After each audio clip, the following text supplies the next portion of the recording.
তোপসে মাছের ফ্রাই খাবে? তাহলে চলো দেরি না করে শুরু করি।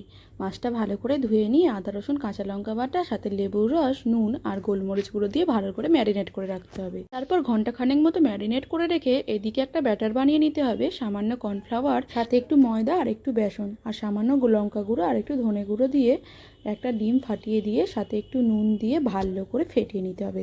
যত ভালো করে ফেটাবে ততই ফ্রাই হবে দারুণ খেতে।